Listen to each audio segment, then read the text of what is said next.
Welcome to Husker Summit, episode 2. I'm Connor Hayden with Adam Carriker and Steve Sipple. Show 1 went really well. I was happy with it. What'd you guys think? How'd you feel about it, Adam? Oh, I had a blast. Sip, I have a question for you. Were you nervous today? You said you were nervous last week. How'd you feel today? I'd say I was still nervous, but not as bad. Okay. I was, all right. Yeah, because I got a new camera. Like, they fixed me up with a new camera. So you know how it goes, Adam. You got to figure all that out. We're slowly getting Sip a really good production studio in the kitchen. It starts with the camera. Then we're going to move to the light. It's going to be phenomenal by show 3. Yeah, we're good. No, this is good. I did think the first show went really well. It's beautiful because we have a lot to talk about. It's no problem. Football season's here, guys, is what I'm trying to say. I did kind of like your idea. You were going to put your phone up in the corner and use that for a little bit of light today. I kind of like that idea. I shot that down. When Sip said that, I was like, oh, this is old man conversation now. He's not thinking right. Okay, here we go with the old man stuff. I didn't say it. I didn't say that. Okay, but actually, I do have a question. You guys are both older than me. You guys can give me advice because, I'm a young guy going through life, just trying to figure it out. And something came up the other day. Some people had some opinions about my actions, and it revolves around college football. And my sister decided to get married. Great, fantastic. I'm here for that. She's talking about, I want to have a wedding at a time of year when it could be conflicting for you. And I said, hey, look, that's fair. I am totally understanding. If you want to do a September or October wedding in England, go ahead. I unfortunately won't in England. I unfortunately won't be able to go. I told her that by the way, this conversation is ongoing. This happened 3 years ago when it first came up, but it happened again a few months back. Anyway, it ended up working out. But when I told people that I put a hard no on September, October, November, I got pushback. People said I was rude. I was inconsiderate. I wasn't thinking about the right things in life. And I thought, hey, I gave a person 3 years notice. I tell all my friends this. I have 40 weekends a year where I'm available. I have 12 where I'm not. What would you guys do? Is this fair for me to say? Or, what do I do here? Hey, Adam, here's the thing. There's variances in the discussion. I don't know exactly what your relationship's like with your sister. I don't know. Solid relationship. Okay. Now, Connor, I'm not totally down with your stance. It's your sister's wedding. It's your sister's wedding. There are 12 football games in the season. She has 40 other weekends to pick. I understand. I've missed one game in 33 years, home and away. So I totally get what you're saying, but that's a tough one. Was that game for a wedding? Was that game for a wedding? It wasn't. No, it was a funeral. Oh, well, that's different. Okay. Yeah, that's different. It's not like you get to choose when that happens. So that's a little bit different. No. So what would you say, Adam? I'm with Connor. You have 40 weekends a year. Spring is beautiful. Summer is beautiful. Indoors, if it's hot. You have 40 weekends a year. We asked for 12. We're not even guaranteed 13. We asked for 12. And we are very upfront about this. I admittedly have never had this direct conflict, but in this hypothetical situation, it was real to Connor. In my hypothetical situation, I've got Connor's back.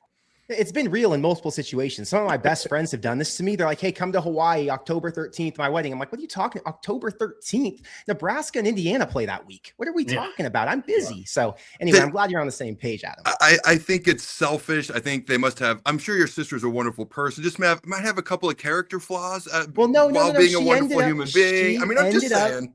She ended up coming around and saying, hey, I want you at my wedding, so I'm going to do what's right, and I'm going to book this in August. So August 8th of next year, there are no Nebraska obligations, and I'll be there, which is fantastic. Oh, that's perfect. It worked England in August. The camp card. I might play the camp card in that one. Say, now they're in preseason camp. Look, I'm going to find a positive lining in it, and I'll go on a little European vacation before football starts and I get busy. But I want to start today. It's not our first subject on the left side panel, but it is an intriguing subject because it's been talked about for the last week. It's about Dylan Raiola getting hammered online. And the question is it warranted criticism, or do you think people are going hard on him and he's justified in what he had to say? Go ahead, Adam. The statement itself, I don't think is incredibly strong, but I think when you consider the fact, like when he's asked about the talent of Oregon versus Nebraska, I think it's a safe assumption that most people would believe that Oregon's ahead of Nebraska talent-wise at the moment.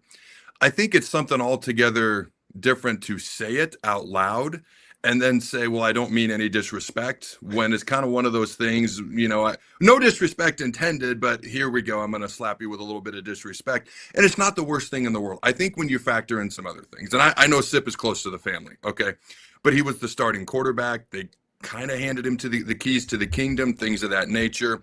We're better off now than when he first got here. We're not where we had hoped to be. Do we get the return on our investment? I don't know. And then he leaves and he's asked I repeat this to people. He didn't just come out and say this. He was responding to a question he was asked in his defense.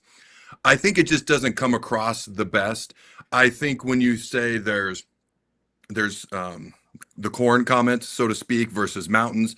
How often does Dylan go hiking? I'm curious. But beyond that, how much time did he spend in cornfields when he was here, outside of the blackout pictures in those uniforms, getting ready for the USC game?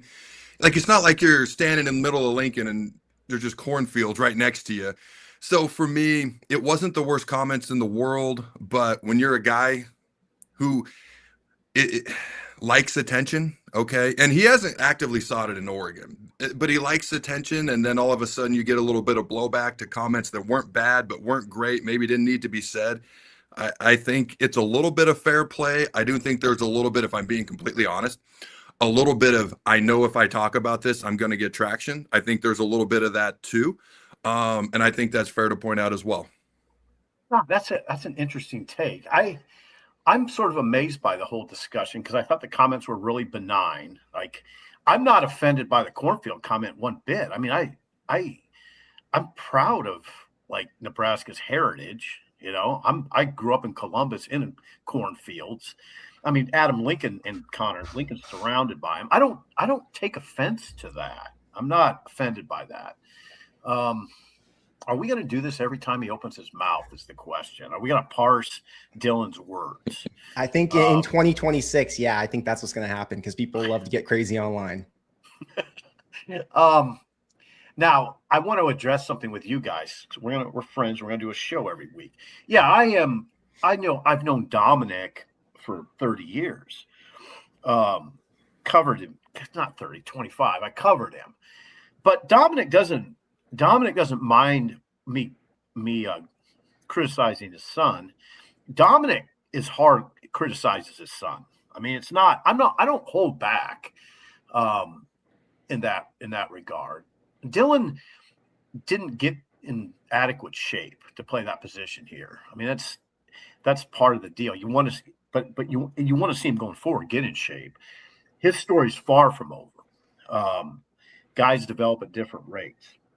The other thing I'd say about Dylan is I do cut him a little slack because he's never been anything but a gentleman to me. I mean, he's like, I've always said those Raiola boys are incredibly good kids. They're really respectful. So I bristle a little bit when people paint a picture of Dylan that's not exactly true. He's a really respectful kid. So I don't know. He needs to probably not talk much now is what it comes down to. Yeah, I agree with you on the respectful thing. I met Dylan twice. Super nice guy, genuine, normal dude.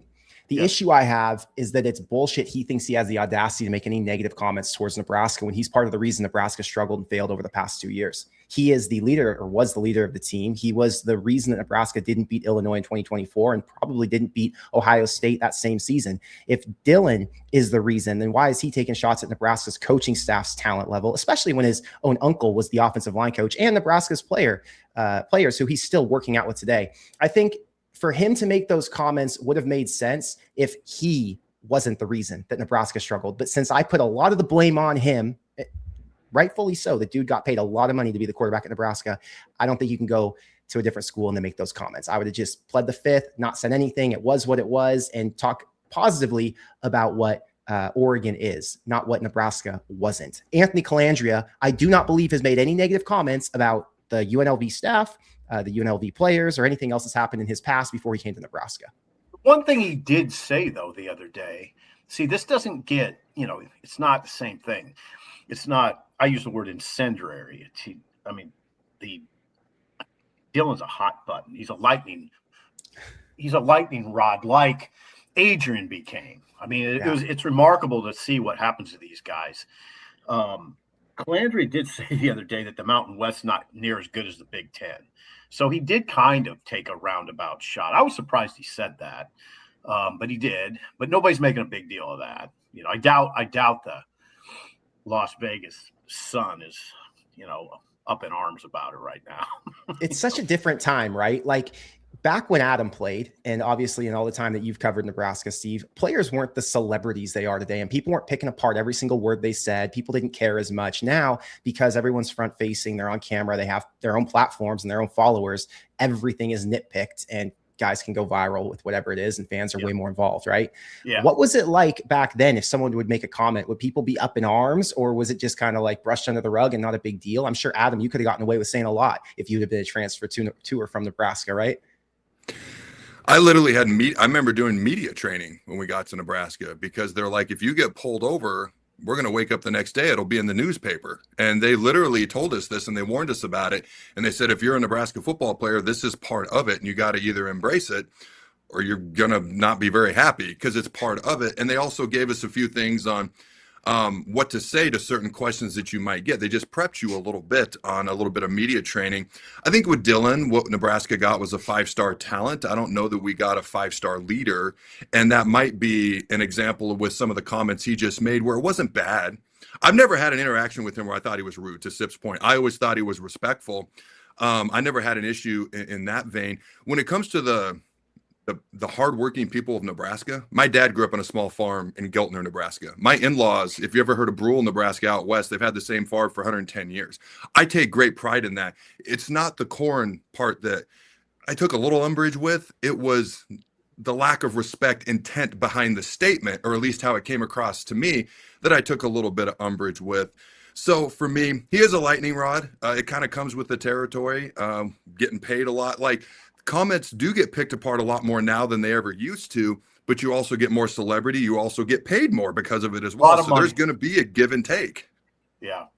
The money changes a lot. Yeah. And here's the thing, as far as that, him being a leader, God, you're asking a lot of a freshman to come in and lead a program like Nebraska. I think they ask too much. I mean, I hope they don't make the mistake again by just handing that high-profile quarterback everything. Basically got handed everything. To be fair, the difference was they wanted Dylan so bad they were willing to give him the keys. And I'm not sure Dylan was coming here if they wouldn't have given him the keys. So you think Dylan was committing to Nebraska if what was his name? I can't remember his name now. Kyle McCormick. Kyle McCord. So Kyle McCord comes. I'm sorry, it's McCord, not McCormick. So Kyle McCord comes to Nebraska. Do you think Dylan's coming? I mean, it's no. What I was told is no. No. What I was told by people close to the situation, Sip, is no. And you know the answer was no. Pretty sure, yeah. I mean, and also you can kind of do the other ways. Would McCord come if Dylan's coming? No. Would McCord come? No. Neither of them would have come. But the choice was made that we were going to give in to the demands of you're going to be QB1 right out the gate. And at the time, I mean, hindsight's 2020. At the time, all three of us were in agreement that you have to take Dylan and you have to take the shot. Hindsight, again, is 2020. You can't go back. I'm glad they made the move they did, and it was an awesome ride for the short period of time we had him, but it was what it was. Now there was another quarterback. If I said his name, you'd know who it is, but there was another quarterback who was trying to use Dylan's same quarterback coach, and that wasn't received well, and he was no longer supposed to use that quarterback coach either. So it kind of goes all over the place, though, if you will. So yeah, there was a lot going on during that time. But one thing that has happened during that time is Nebraska has fielded a lot of players and developed a lot of guys who haven't left in the portal, and some guys who've come from other schools who were developed other places, which leads me to Nebraska having an extremely experienced roster. And Phil Steele ranks them as number 8. Just to give you an idea of some other teams that Phil Steele says have a lot of returning experience. It's South Carolina, Maryland, UCLA, Virginia, BYU, Houston, Army. Nebraska obviously isn't up there in terms of recent win history with the Indianas and Ohio States, but at least they have something to claim. That's that they've got a lot of experience in this room. Do you think that it matters that much that they have all of this experience, or what are the pros to having guys that have played a bunch of football? I was really interested in Adam's answer on this, Connor, because I'll preface your comments, because you played and you were once young and then you got old, and then you got a beard. I was wondering where you're going with the once young thing, and then you hammered it home. So I appreciate that. So there you go. I want to hear why does it matter so much? I think there's a couple of things. Think about John Calipari when he took over Kentucky basketball, like 10, 12 years ago, it was the one and dones, and he won a national title, and they went to another Final Four, but then it fizzled. And then Kentucky was struggling to be ranked, and now he's not coaching there. He's at Arkansas.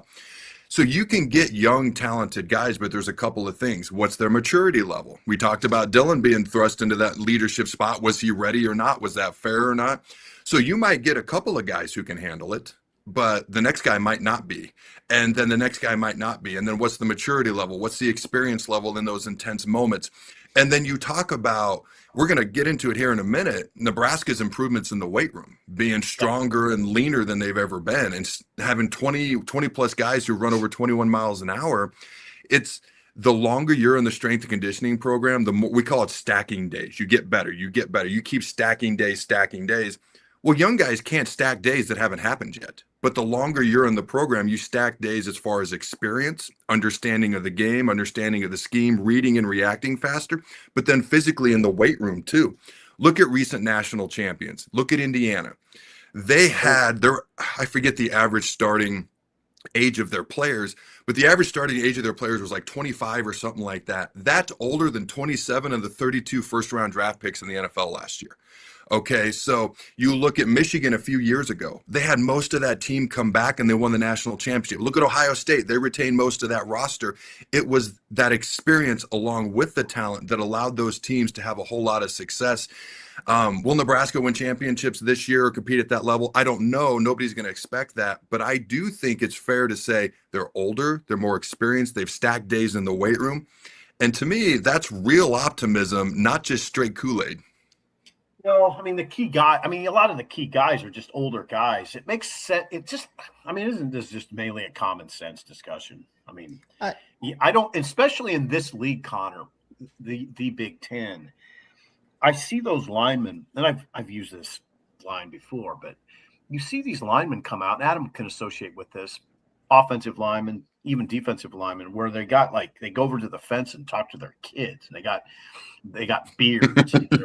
they're grown, like Adam, they're grown dudes, and they know how to handle themselves on game day. They know how to get to game day. They know what works for them. And then they got that raw man strength. They grow into it. I've covered the program for a long time. I see a lot of these guys, Connor and Adam, come in and they're like boys. And then then all of a sudden, Amir Abdullah has a big neck, and he looks like a Big Ten running back. It's like, wow, just before your eyes, a lot of these guys just become men. And it matters. It matters a lot, actually. I think the real benefits, obviously, you've got less misassignments. Guys know where they're supposed to be, what they're supposed to do. You have guys who, just like you said, are physically more developed. You have QB and offensive line continuity. Harder to say here since the offensive line has a lot of new guys, new coach, new quarterback. But in general, you have guys who are just more familiar. The downside is a lot of guys coming back means you didn't have a lot of guys going pro, right? So this doesn't equate to talent. This doesn't mean, well, Nebraska's got all these guys back who are experienced. That doesn't mean there's a bunch of NFL guys in the room. Now, you do have some guys who are studs, right? Like the offensive linemen, you might have a couple NFL players there. The receivers, you might have one. The quarterback, obviously a 2-year starter. If you just go down the list with guys with 2 years of starting experience, Calandria, Justin Evans, Brendan Black, 3 of the linebackers have 2 years. The defensive linemen, all of them, all 4 have at least 1 year, right? So all this experience is going to do them well. I just don't know how much it's going to matter in terms of competing against the top end teams. It should do really well against Rutgers and Michigan State, Maryland, and that should be enough to win those. But when it comes to Ohio State and Oregon, we're more worried about top end talent than returning experience, in my opinion. Fair. Here's the thing I ask you guys. Okay, so Nebraska, number 8 on Phil's experience chart, by the way. They do have a lot of veteran players. It's 5, like on offense, it's 10 juniors and seniors, okay? 10 juniors and seniors on offense, 8 juniors and seniors on defense. No stars, though. You don't really have stars on this team. There's nobody that you point to like Jeremiah Smith or Dante Moore or go on defense for some teams. You could pick out some stars. Now, what I wonder is, does the experience help compensate for your lack of stars? That's what, if you're a Nebraska fan, you hope. They don't have the high end, this guy's a first team Big Ten player no matter what. They don't have that. Yeah. Somebody could rise to that. But in the meantime, what I would hope is that experience sort of compensates for the lack of star power. Agreed. I think it can help prevent mistakes. If you think back to the Penn State game, if you remember, they told us at the press conference the first 8 plays on defense of the Penn State game, there was a mental error on defense. And so older, more experienced players are exponentially less likely to have that happen. It doesn't mean it's not going to happen. Maybe you have 1 or 2 mental errors, but 8 for 8 to start the game, that's tough. And then you're behind the 8 ball. Then then the Penn State fans get rolling and things of that nature. And then this just snowballs. I saw it out of him. You think about that game, and it really wasn't close, but maybe if the defense starts a little different, Emmett on 4th and short gets into the goal line on our first possession, maybe it's a little bit closer, and that's where experience can make a difference. Now, does it make up for the total spread? Maybe not, but they did bring in some pretty good guys in the portal, from Quasi Gilmore to Anthony Calandria. These guys have big play potential, and now maybe things start to swing a little bit differently. Things become more interesting, maybe more entertaining for Husker fans. You talk about the offensive line. Justin Evans has been starting for 3+ years. Elijah Pritchett, 3+ years. Brendan Black, 3+ years. You talked about 2 years. Those guys are 3+ years. So there's an awful lot of experience on this team. 69% returning production. This does not factor in transfers, which is number 3 in the country. Maryland's number 2 at 71. Notre Dame's number 1 with 72. And we have 6 starters returning on each side of the ball. So 12 total returning starters plus the transfers. The average returning production for a team is 58%. So we're 11% higher than that at 69%. I think that's got to matter as far as little things. Do you have, they struggled to put Pritchett on the field early last year because he would false start, right? And he even false started early in the year. I don't expect that out of him this year. I expect a year later, year more experience with his first round talent. I don't expect false starts. And now you've got a solid left tackle with a really high ceiling as opposed to a guy with a high ceiling, low floor. Do we play him? So little things like that, I think, matter. Okay, well, here's the question now. We don't know that Nebraska has any stars yet. They could. You never know who's going to pop out. You get to pick one guy that turns into a star on offense and one on defense. Who are your predictions? Yeah, I can do that. I'm going to say on defense, Khan. I think Jameer Khan has that capability. As of today, what I'm hearing is he'll start at safety. Khan, I think he could become that guy. Maybe gets 5 picks, makes a few big hits. On offense, I'll just stick by everything I hear is watch him and probably win a job at some point early to mid-season. I'm going to say Jamal Rule. You're buying into Jamal Rule. He likes that Rule. Yeah, I'm totally buying it. Okay. Well, I'm telling you, a lot of Nebraska fans are going to be happy about that because I think people are rooting for Jamal Rule to break out and be the starting running back. That's a really good one. He's not just saying starting running back. He picked him as his emerging star on offense. Yeah. So he was. I mean, Rule told one of the national writers that Rule was the story of the spring. Jamal Rule.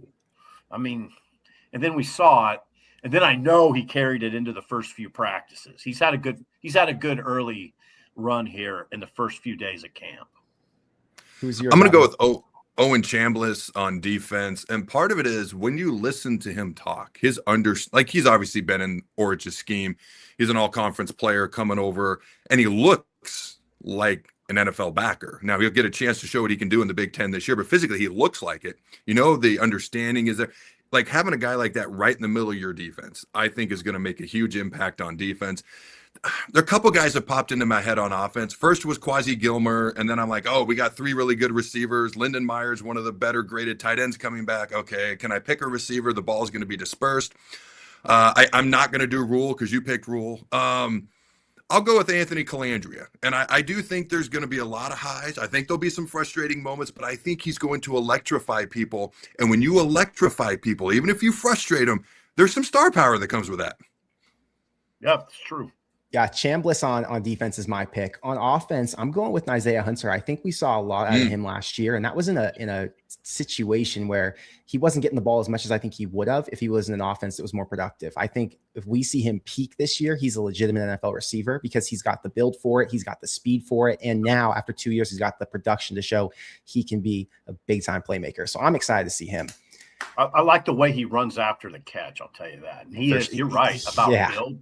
When you see him, he looks like a running back. Man. Yeah, he's super stocky, strong. Yeah, and he's a leader now. He's mature. He's in year 3 as a starter. He's been at 2 schools. I like him. Yeah. I'm going to move over to our sponsorship really quick. Get that one done.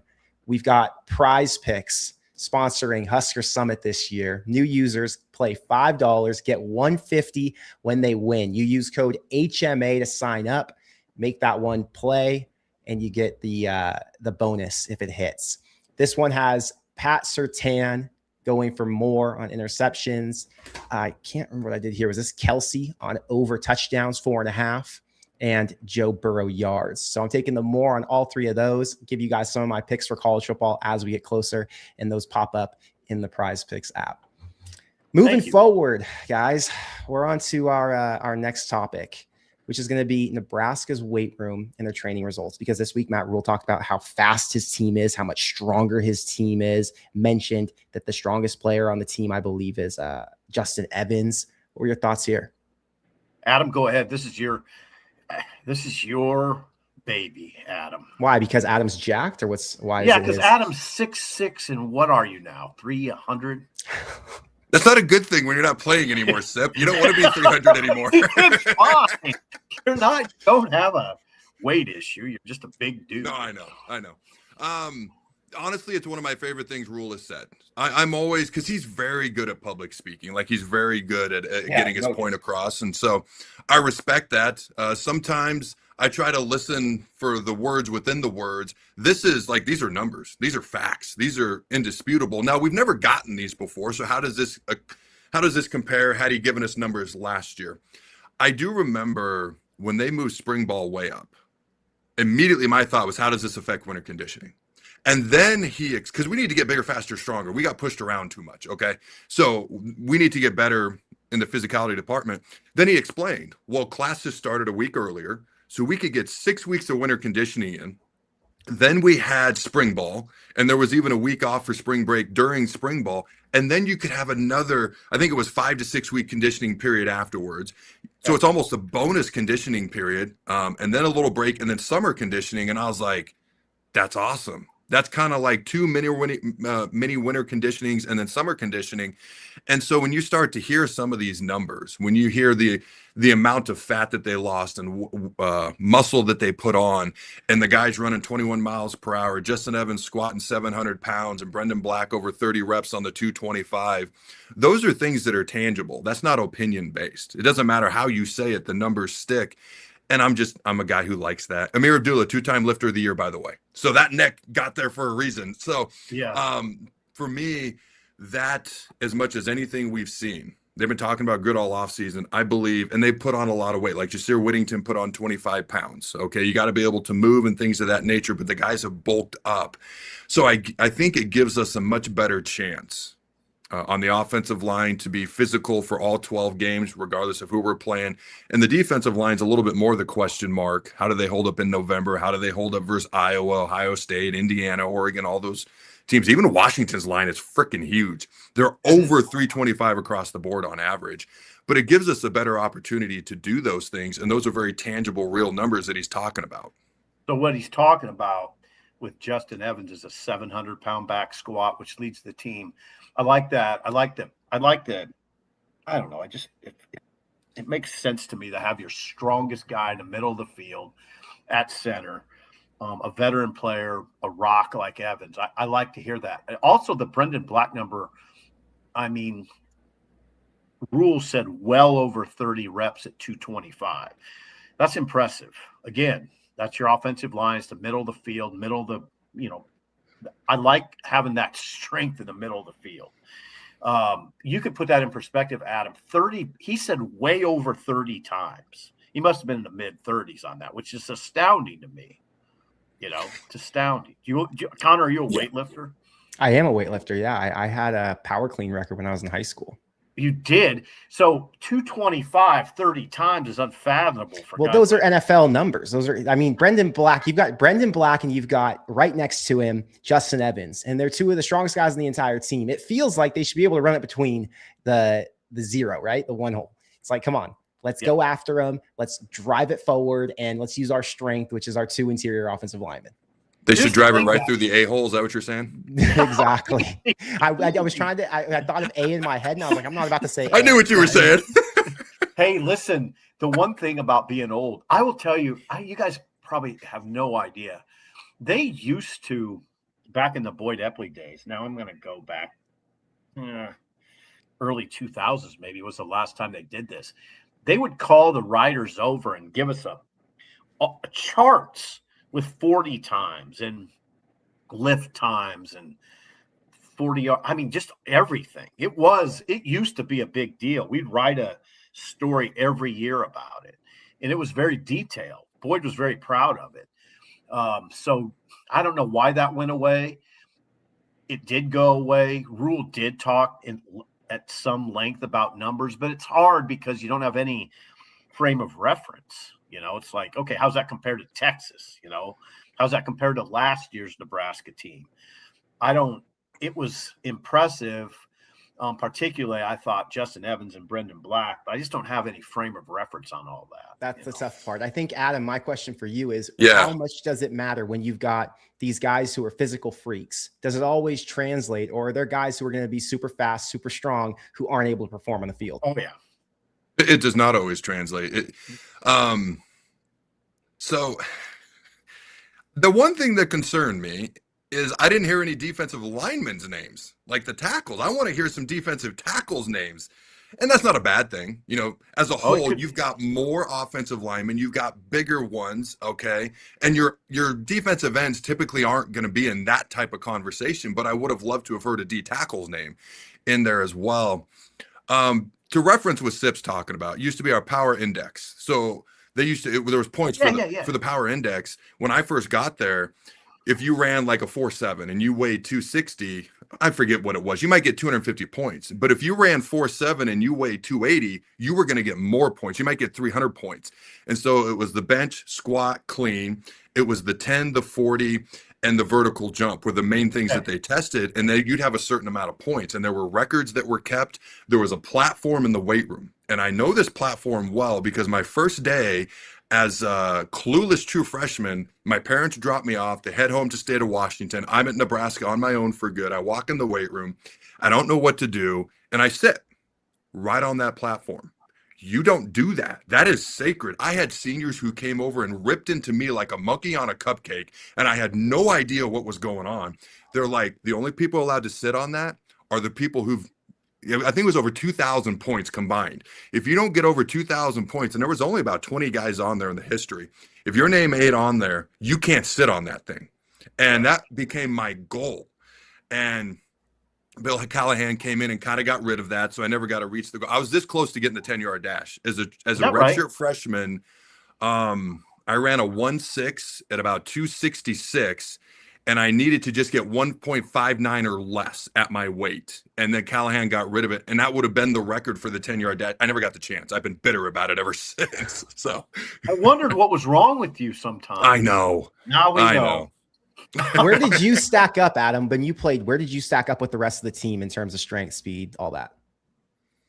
Well, I'm a proud former lifter of the year, and that's one of my proudest things. So if you go in my basement, I don't have a whole lot of things displayed, but I have a couple of things. I have my first round draft pick jersey. I have my black shirt. I have one or two other things, and I have that Lifter of the Year trophy right in the middle of it. Nice. And that was something that I always took a lot of pride in, especially that was voted on by other people. I think it was actually the strength staff voted on that at the time. So for me, I always thought I stacked up really well. It was interesting because a lot of people didn't think I was that fast. But if you look at my NFL and Pro Day combine numbers, I was pretty proud of them. I was 292 and I ran a 4.72. Like I thought that was pretty good. But pretty good. Nebraska's had safeties. Nebraska's had safeties that ran 4.7. Right. My God, Adam.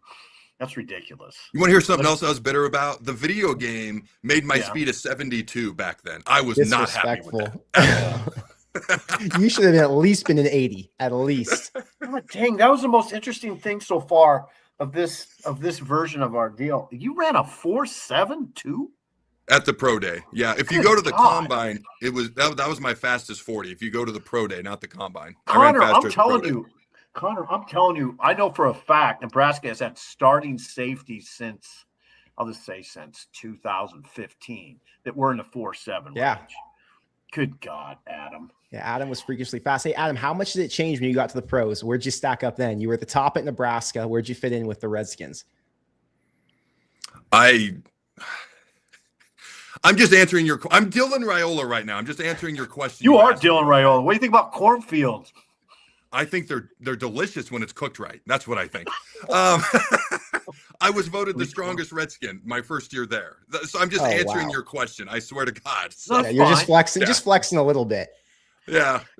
So I guess the key thing is you can be a good football player and you can play in college, but if you're Lifter of the Year level, that's how you end up becoming a good football player. That's how you end up becoming a first round pick. Yeah. Connor, I'll tell you something. What I talked about that time when we had covered those results, there were a lot of guys high in the results that never played. I mean, you can be, I don't know, I guess I hate the term workout warrior, but there were those guys that would show up with high verticals and run really fast and never play. Play. You want to know a guy who always tested really good and then ended up winning an Olympic gold medal was Kurt Thomas Savage. Okay. Olympic gold medal as a bobsledder. So that was like the perfect thing because he was so powerful and explosive. Like he was one of my favorite dudes ever. Nice guy to this day. Did you play with Thomas Savage? He was a year or two older than me. Yeah, but we crossed over for like 2-3 years. Okay. I didn't know that. I love it. Okay. Well, we've got kind of a discussion here. It's about who has the edge as the best position group on the team. It's between, I think, the offensive line and the wide receiver room. You guys both had the same exact answer, and I had a different. So what are you thinking for the best position group on the team, Sip? I like the receivers. For a period of the offseason, I didn't even consider the line as the best group. I considered it as the second best group, but I've stuck with the receivers for fairly obvious reasons, right? I mean, Isaiah comes off a big year, a good year. Ja'Cory Barney has tons of promise, comes off a good year. Then they had Quasi Gilmer. Okay, Quasi Gilmer's a 50-catch guy at UCLA, and I'm hearing all off season this is the guy that Calandria is connected with. But then you add Quinn Clark to the mix. They got so many guys you forget about some of you. Forget about, there's Cortez Mills too, who I think's coming. So I think now the question becomes what's that mean for the offense? I mean, I don't know what I don't know what it's going to look like. I think that's the strength of the team is that receiver group. I'd say it's the strength of the team. Now, I get it. You can make a case for the offensive line, and I want to hear that. Yeah, I mean, my case, it's pretty simple. There's production versus potential. And I'm not trying to knock the receivers, but Ja'Cory Barney, as much as he's done, hasn't been the electric player that is being talked about, right? Like in the first few games of last season, he exploded. And then after that, he kind of fell off a cliff. And how much of that is his fault versus how much was the offense? And then how much was the offense in general with not being able to get the receivers the ball? I mean, I don't want to knock the receivers again, but there's a lot of potential and a lot of excitement around a room that I haven't seen a ton out of. Quasi Gilmer was a starting receiver for 2 years at UCLA. I think he had 80 catches for 6 touchdowns, and he never went over 500 yards as the number one receiver. So I'm like, the number one receiver is not getting over 500. What's that say about what he could do at Nebraska? Again, potentially 1,000-yard receiver, but yeah, I don't know. I'm nervous about the potential conversation versus the production. Whereas the offensive line, we have so much experience. You have Gatula, you have Pritchett, and Banga. I mean, I can go down the list. There's 7 players. But all of those guys have now played a significant amount. And if it does come together with a proven offensive line coach, geez, that should be, and I would hope is, the best unit on the team, especially with Justin Evans, who leads the group and is supposed to be an NFL player, right? So can I just say, I'm taking the wide receivers with Sipple, but I hope you're right, Connor. I hope you're right, because in the Big Ten, it starts by winning up front in the trenches. So I am hoping that you're right. That being said, you got Kwesi Gilmer, who was the number 1 wide receiver at UCLA. You've got Isaiah, who led Cal in 3 different receiving categories before he came here. And he's your own breakout player for the year this year. You look at Ja'Cory. Emmett led us in receptions, but Ja'Cory was right behind him. Emmett had 53, Ja'Cory had 52. So our leading pass catcher receiver is back. So that's kind of the receiver room. Then you've got Quinn Clark, who's running 4.4, 4.5, 6.5, 6'5". You got Janiran Bonner, who Holgerson said it affected the offense drastically when he got hurt last year. Now, he's a little bit of a hybrid, so to speak.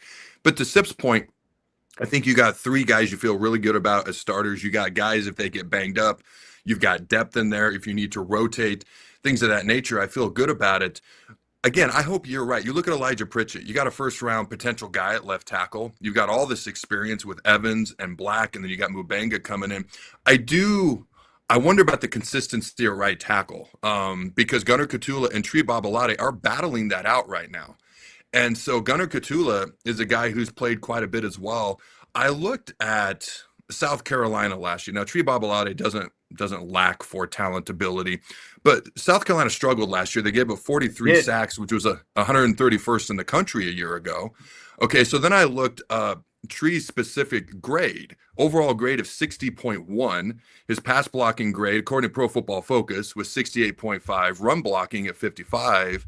And I'm not trying to pick on anybody. I'm curious who's going to be that right tackle. Like, I know who our 3 starting receivers are. I know who the next 2 to 3 guys are in line. When I look at the offensive line, I look at Gunnar Gatula, who's battling with Tree right now. His Pro Football offensive grade, Focus offensive grade, was around 61, 69.7 in run blocking, 85.4 in pass blocking. Okay, what does that mean? So if you look at Pro Football Focus, their grading scale, 60.0 is average. Okay, 70 to 79.9 is above average, solid starter. 80 to 90 is good all conference. 90 plus is all American or elite type level. And so we got 2 guys battling it out who to this point have played, according to Pro Football Focus's grades, about average. I think we need someone to play at least in that 70 to 80 range, so above average to hopefully some sort of all conference level. And then I feel like I'm guaranteeing the offensive line is better. I've never guaranteed anything. And I haven't covered Nebraska for 35 years, but in 13 years, I've never guaranteed anything. I guarantee the offensive line is better. I just feel a little bit better about the wide receiver core as a whole. Fair. Okay, so here's a question. Rank the top 3 receivers in terms of who produces the most this season. Or the most this season, sorry. I think it'll be Kwesi Gilmer 1, Hunter 2, Barney 3. I always lean towards Hunter a lot because kind of what you said, strength. I mean, and run after the catch ability, but he can also beat you deep. Gilmer was not a big deep threat at UCLA, but Holgerson talked the other day about him being the deep threat. I've heard that Calandria said that. So I think that Gilmer and Calandria, based on what I've heard, have formed chemistry quickly. So I'm saying Gilmer, Hunter, Ja'Cory, Barney. Adam? What do you think, Connor? I'm probably going Hunter number 1. Hunter has proven to me. Him. Yeah, he's the biggest body. He's the most potential to make a game-changing play, I think, because he's been doing it for 2 years now. I watched him do it at Cal with Mendoza, and now he's done it at Nebraska with Dylan Raiola. I'm sure he's going to be able to do it with Calandria. Gilmer's a stud too, different build, different style of player. And Ja'Cory Barney, I think that the issue I have with Barney, not that he's not a good player, but his run after the catch gets stalled out because he gets tripped up pretty easily. He's not that strong below the waist. And I think that is a tough thing when you're playing in the Big Ten against NFL safeties and corners. So fair. When you think back to last year, We didn't have a whole lot of big plays via passes. The ones I remember were screenplays. There were screenplays to Isaiah Hunter, 2 of them over 50 yards. Right. Yeah. Remember the one where he ran out of his cleat and ran 22 miles an hour, which was one of the top 5 fastest times all year. And then Emmett Johnson in the UCLA game, that when he ran for over 100 and caught for over 100, it was screenplays. Yeah. So I go all the way back. I think about Jamal Banks, all ACC type wide receiver that didn't do a lot here. I think about Isaiah Nayor, who goes to the combine. I think I mentioned this last week, and puts up numbers only 5 people have ever seen at his height and weight. Why didn't they do more here? And I look back to the first year, and Jeff Sims obviously struggled. Okay, you move on to Dylan the past couple of years. He didn't throw the ball deep a ton, and when he did, there was a 2 to 3 game stretch before he got hurt. We were 0 of 10 of passes of 15 yards or more. And so I wonder, part of that, the sacks, part of that was we had to change the play calls and things of that nature. But I kind of wonder if we're able to throw the ball more vertically downfield, if the quarterback has more time, if he can buy more time, if that's going to change how we view these wide receivers, because if there's no deep balls to catch, they can't really catch them. Instead, you got to turn screens into deep balls. I wonder if there's more deep balls to catch this year, possibly. That's what I'm predicting. I think we're going to see more deep balls because first off, you're going to have a better offensive line. Second off, you're going to have a quarterback who extends plays. When you're extending the play and running around, he's going to have guys who are downfield past 15 yards, and that creates more opportunity. Yeah, good. I mean, what, Connor, though, what I always emphasize with Calandri is the creativity is good. I like it, but you got to execute your plays too. You can't just be, what? If the first read's not there, you can just run out of there and create. That's not a great overall plan. It's not a great strategy. No, you gotta run an offense in the Big Ten.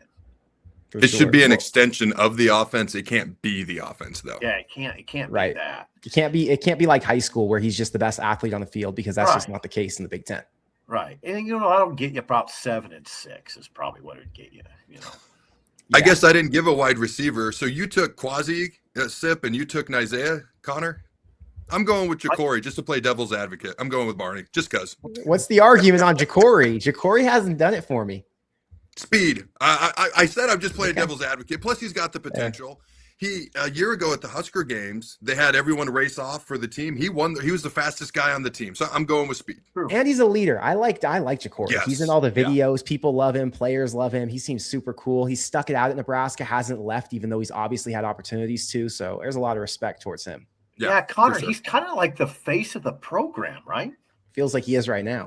Yeah. I mean, I don't. Fair point. Like, it's sort of by default a little bit, but you can't really say Calandri at this point before he's made a big play. Well, he hasn't spoken as much, right? Like, he's not the guy in the face of every single video. He's not the one interacting with fans the same way. Ja'Cory's taken on that role. Yeah. Ja'Cory's like the most high-profile player on the team. I'd agree. Well, the good thing about this conversation, what I'm realizing is the offensive line will be better, Adam, like you said.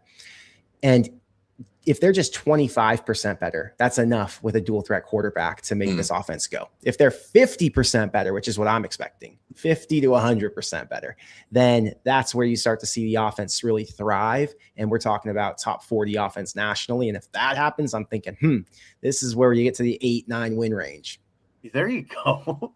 A lot of it to me with the offensive line is just I kind of trust what they're saying. I haven't, it's hard to know. I mean, these guys haven't been together, but God, what they've said, it sounds so good. Well, it was just so bad before that it's got to be improved. That's why I don't worry about guaranteeing they're going to be better. I feel pretty good about that. Well, and you're not just betting on the offensive line, Adam. You're betting on the quarterback making better decisions and using his legs a little bit more, not sitting there. Exactly. So you've got this double edge. You've got the quarterback who's going to help you out, and you've got the offensive line. Oh, and the triple would be the offensive line coach who hopefully puts them in better positions.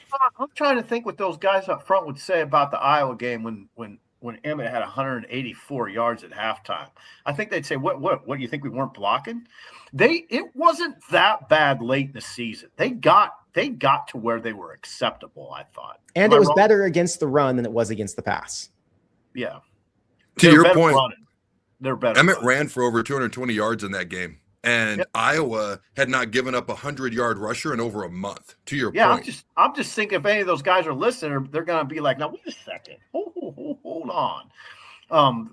that we did some run blocking. You know? Yeah. People just unfortunately remember the sacks, but yeah, Emmett was the Big Ten running back of the year because he played well, but they did some good things in the run game. Yeah. What happens is you remember the brutal moments where games start to break down. And those moments over the past couple of years have been critical sacks and guys getting through the line, stopping plays where you feel like, there's a lot of potential here. But as soon as that guy makes the tackle behind the line of scrimmage, it felt like it was over. The momentum shifted. Yeah. There was what I always say is when you start seeing extreme situations like giving up 9 sacks, giving up 7 sacks, that's when guys lose jobs. When it gets extreme, that's when you start thinking, okay, that guy's not safe. You know? Right. Shout out Oregon's backup quarterback. Wow. I wonder if he's eating corn right now on a hike. I don't know. I mean, you just mentioned someone losing their job. Sorry. That's all I'm saying. I'm sorry. The thing that I remember about the Minnesota game, like Michigan, you don't want to give up 5 sacks, but at least it's Michigan. That doesn't make it better. But Michigan State, we gave up 7 sacks. They hadn't had a sack against a Power 4 team all year to that point. And then Minnesota, they had gone 2 straight games without a sack before they got 9 against us. Yeah. So I've actually said a couple of times, I don't know what you guys' thoughts are on this. I think Anthony Calandra is the X factor for Nebraska this year, in large part, how do we take care of the football, along with his ability to make off-script plays. But I think Jeep Wade is the biggest acquisition we've had all offseason. I think he's the biggest acquisition we've had. It's either Wade or Orich, right? Yeah. It's one of those guys. It's got to be one of those guys, right? Yeah, it feels like Jeep Wade because Wade comes into an offense that already feels like it has a lot of potential and it has a ton of talent, whereas Orich has to come in and rebuild something. So because you're just plugging one guy in and it could make this whole thing go, I think it's a Wade.